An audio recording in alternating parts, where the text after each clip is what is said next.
वो क्या केवल नैरेटिव गढ़ने के लिए किरदार ढूंढते हुए नजर आए? निश्चित रूप से श्वेता, वो अपराधी नहीं ढूंढ रहे थे। वो भगवा को अपराधी सिद्ध करने के प्रयत्नों में थे। जिस ऋषि परंपरा ने चींटी और ब्रह्मा के बीच में एक ही चेतना का दर्शन किया, उस परंपरा को लांछित करने के प्रयत्न आप देखिए कि किस तरह भगवा आतंकवाद की इन्होंने पूरे वातावरण बनाने का प्रयत्न किया।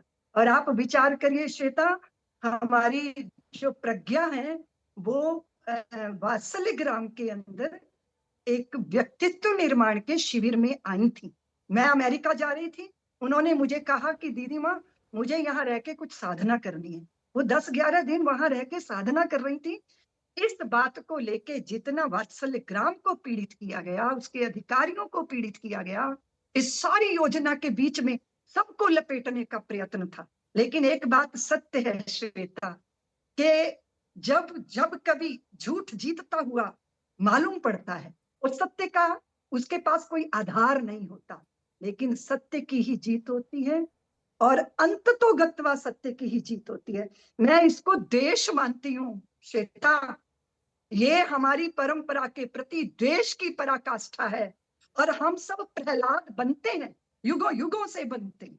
संसार में जब देश की होली जलेगी तब हमें प्रहलाद होना ही पड़ेगा। लेकिन इस सत्य को भी सब जानते हैं कि आग में से गुजर कर सोना कुंदन बनता है। इसी तरह मेरी परंपरा अपने घर में गाली खाती है श्वेता।